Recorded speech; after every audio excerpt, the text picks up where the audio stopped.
Hello friends, welcome to Bright Words Academy. So friends, today we will discuss Kanthapura written by Raja Rao.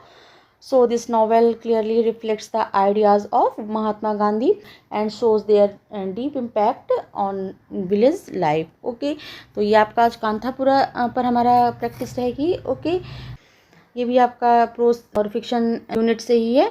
Okay, question देख लीजिए क्या है. Discuss Kanthapura as a novel of Gandhian ideology. Gandhi ji की विचारधारा पर discuss करना है कि कैसे आपका ये कांथापुरा जो बेस्ड है, ये कांथापुरा नॉवल जो है कैसे गांधी जी की विचारधारा पर कैसे आधारित है. ये आपका ये नॉवल कांथापुरा. ओके, गांधी जी की आइडियोलॉजी पर बेस्ड है ये आपका कांथापुरा. तो आपको इसी चीज़ को डिस्कस करना है कि कैसे गांधी जी की आइडियोलॉजी को दिखाता है ये. ओके, ये आपका इंपॉर्टेंट क्वेश्चन बनता है आपका इससे कि इसमें आपकी गांधी जी की आइडियोलॉजी को दिखाया गया है पूरे प्ले में. तो इसी पर हमारा क्वेश्चन इंपॉर्टेंट बनता है. तो उसी गांधी जी की आइडियोलॉजी पर पूरी तरह आधारित है. तो ये क्वेश्चन इंपॉर्टेंट है आपके इस वर्क के अकॉर्डिंग. ये क्वेश्चन आपका इंपॉर्टेंट बनता है, इसी की हम लोग बात करेंगे.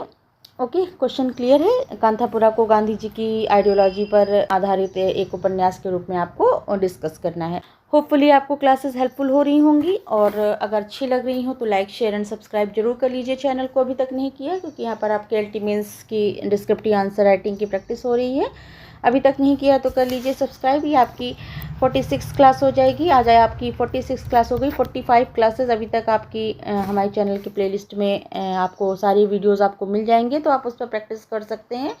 सबकी प्रैक्टिस करवाई गई है क्वेश्चंस की, और ये ऑल ओवर आपका यूट्यूब पर ही है. ओके, तो ये आज 46 क्लास है आपकी. चलिए, क्वेश्चन क्लियर है. चलिए अब अपनी आंसर राइटिंग की ओर चलते हैं.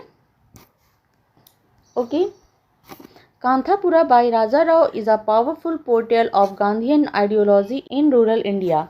ओके, तो यहाँ पर आप यहाँ से स्टार्ट करेंगे. इंट्रो देंगे आप छोटे कि राजा राव का जो नॉवेल है वो कांथापुरा, वो आपकी एक पावरफुल पोर्ट्रेल है, एक पावरफुल चित्रण दिखाया गया, सशक्त चित्रण है. यहाँ पर गांधीयन आइडियोलॉजी को दिखाता है रूरल इंडिया में. ओके, तो यहाँ पर आप राजा राव का जो नॉवेल कांथापुरा है वो ग्रामीण भारत में गांधी जी की विचारधारा का एक पोर्ट्रेल है, एक पावरफुल पोर्ट्रेल है, एक सशक्त चित्रण है ये आपका कांथापुरा. यहाँ से आपने स्टार्ट किया. Set in small south Indian village. कहाँ पर सेट है दिखाएंगे, फिर आप बात करेंगे कि साउथ इंडिया दक्षिण भारत के एक छोटे से गांव की एक इसकी आपकी बैकग्राउंड है, पृष्ठभूमि दिखाई गई है. The novel shows how the ideas of Mahatma Gandhi awake ordinary people and connect them to the national movement. Okay, तो यहाँ को आप एक पॉइंट लगाकर दिखा देंगे कि कैसे इस नॉवेल ने दिखाया है कि जो आइडिया ऑफ महात्मा गांधी के विचारधारा को, आइडियाज को अवेकन कैसे जागरूक किया है, और आम जनता को, and connect them to the national movement, और उन वो कनेक्ट हो पाए हैं कैसे नेशनल मूवमेंट जो आपका रहा है, आपका जो राष्ट्रीय आंदोलन में कैसे वो लोग ने भी अपनी भागीदारी की है. ओके, तो ये कांथापुरा आपको यही रिप्रेजेंट कर रहा है. अपने इंट्रोडक्शन में इस चीज़ को क्लियर किया. तो आपने यहाँ पर बताया कि राजा राव का ये जो नॉवेल है कांथापुरा वो ग्रामीण भारत की गांधीवादी विचारधारा को दिखाता है, उसको पोर्ट्रेट करता है. दक्षिण भारत के एक छोटे से गांव की पृष्ठभूमि पर आधारित है आपका नॉवेल. एंड इसमें कैसे महात्मा गांधी के विचारधारा जो आम लोगों को जगाते हैं, उन्हें नेशनल मूवमेंट, राष्ट्रीय आंदोलन से जोड़ते हैं. तो यहाँ आप इंट्रो में क्लियर करेंगे कि कैसे गांधी जी की विचारधारा एक छोटे से गाँव में फैली और लोग वहाँ पे जागरूक होके वो भी पार्ट बने कैसे नेशनल मूवमेंट का. ओके, यहाँ पर आपने इंट्रो में क्लियर किया. फिर नेक्स्ट आप बॉडी स्ट्रक्चर पार्ट में चलेंगे, और हर एक विचारधारा को कांथापुरा से जोड़ते हुए आप यहाँ पर प्रेजेंट करेंगे टू द पॉइंट. चलिए बात करते हैं.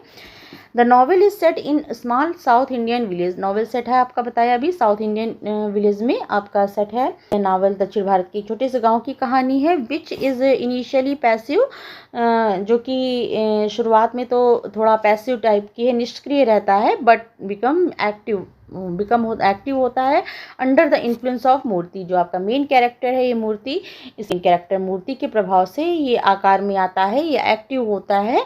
जो मूर्ति कौन है, a devoted follower of Gandhi ji. Gandhi ji का एक बहुत ही डिवोटेड फॉलोवर है, गांधी जी का एक समर्पित फॉलोवर है, वो समर्पित अनुयायी है, और मूर्ति के प्रभाव से जो एक्टिव होता है ये आपका आता है. पहले तो लोग निष्क्रिय रहते हैं, सब छोटे से गांव की कहानी है दक्षिण भारत की, जो शुरू में तो निष्क्रिय सा रहता है, लेकिन गांधी जी के एक जो समर्पित अनुयायी है, डिवोटेड फॉलोवर है मूर्ति, उसके प्रभाव से इसको आकार मिलता है, ये सक्रिय हो जाता है. ओके, यहाँ पर आपने डिस्कस किया मूर्ति को।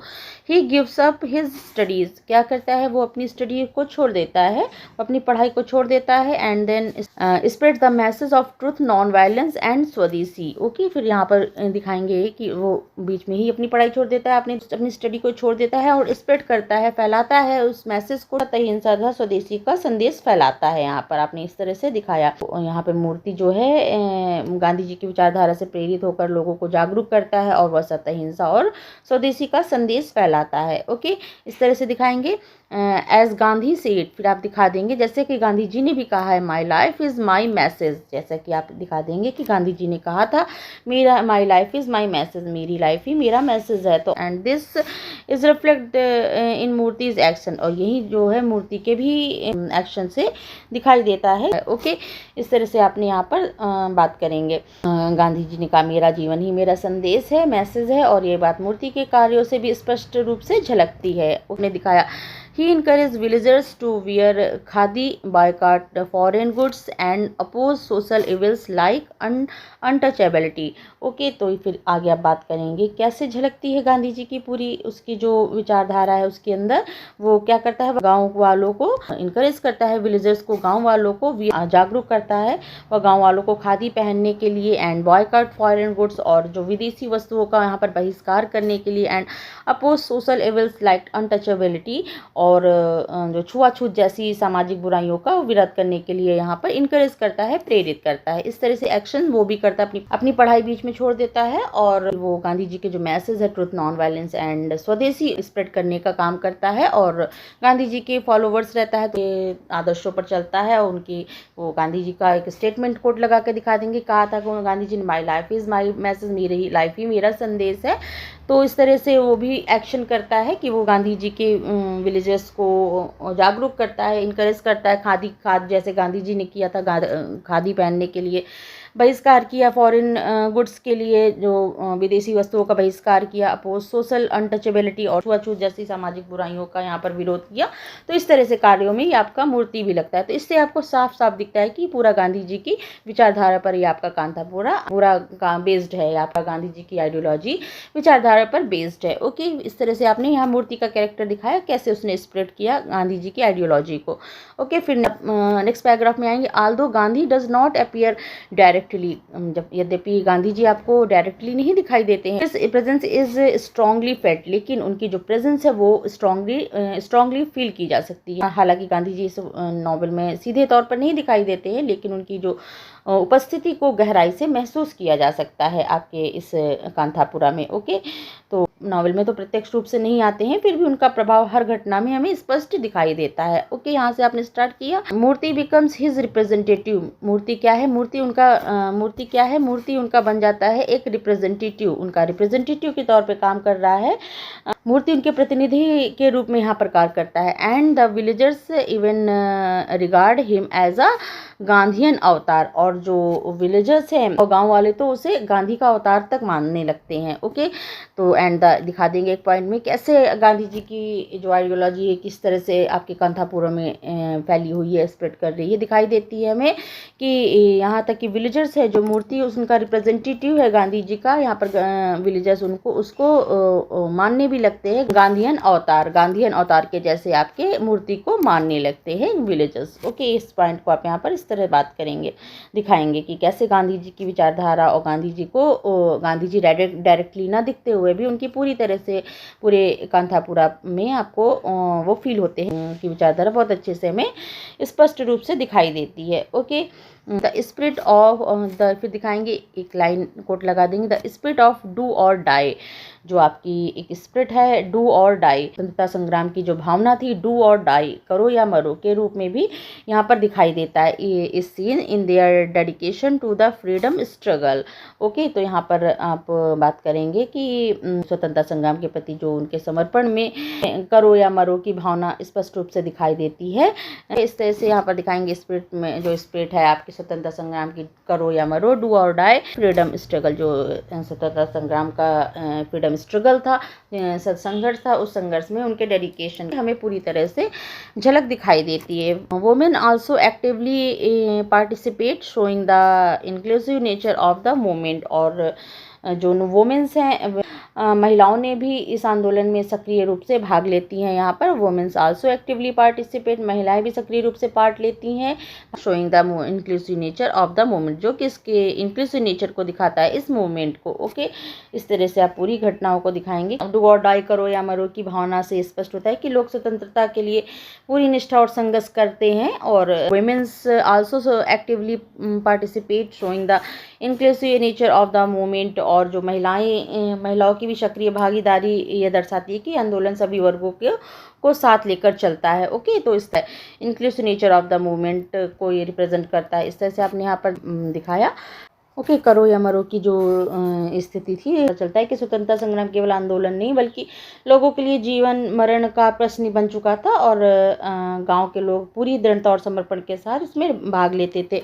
And womens also actively participate, when womens भी पार्टिसिपेट कर रही हैं, showing the inclusive nature of the movement. वो महिलाओं की भी सक्रिय भागीदारी इस बात को दिखाती थी कि यह आंदोलन केवल पुरुषों तक ही नहीं सीमित था बल्कि समाज के हर वर्ग, विशेषकर महिलाएं भी इसमें, महिलाओं का भी इसमें महत्वपूर्ण योगदान रहा है। इस तरह से यहाँ पर महिलाओं की भी भागीदारी, उसकी जागरूकता से बढ़ी, महिलाओं की भी सक्रिय भागीदारी रही। ओके, तो इस तरह से यहाँ पर गांधी जी की हर एक बात को आपने यहाँ पर रखते हुए दिखाया कि कांतापुरा में आपको पूरी तरह से गांधी जी की हर एक विचारधारा को यहाँ पर देखने को मिलती है। इस तरह से आपने यहाँ पर बात किया।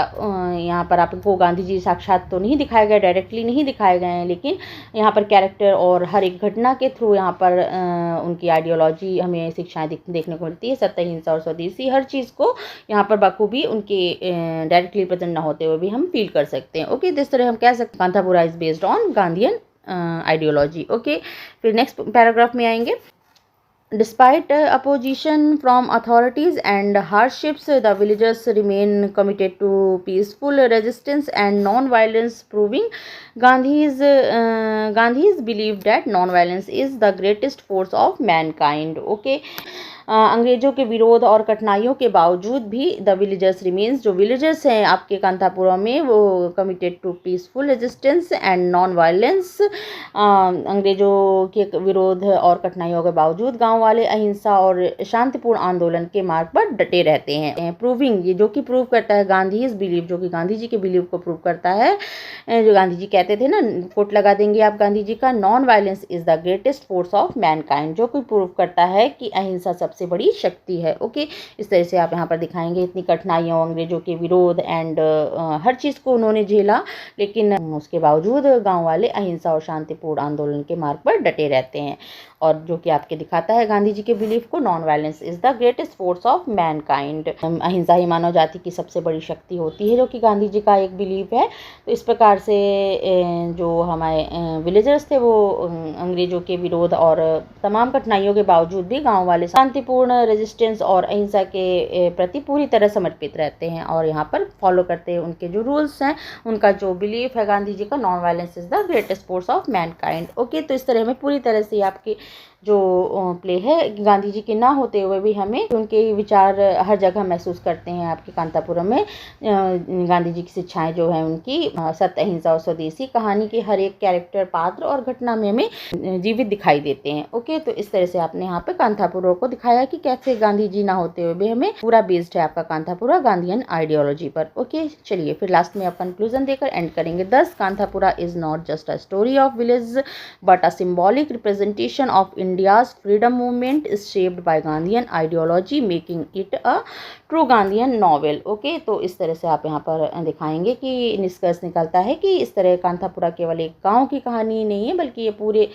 जो भारतीय स्वतंत्रता आंदोलन का एक सिंबल है, प्रतीक है, सिंबलाइज करता है, उसका रिप्रेजेंटेटिव सिंबॉलिक रिप्रेजेंटेशन है इंडियन फ्रीडम मूवमेंट का, एंड जो शेप देता है गांधी जी की आइडियोलॉजी को, जो गांधी जी की विचारधारा पर आधारित है। इसे एक सच्चा गांधीवादी नॉवेल बनाता है। ओके, गांधीवादी उपन्यास बनाता है। ओके, तो इस तरह से हम यहाँ पर कंक्लूजन देंगे कि कांतापुरा केवल एक गाँव की कहानी भर नहीं है कि बल्कि ये भारत की स्वतंत्रता आंदोलन का एक प्रतीकात्मक चित्रण है, सिंबॉलिक रिप्रेजेंटेशन है, जिसे गांधीवादी विचारधारा ने आकार दिया है।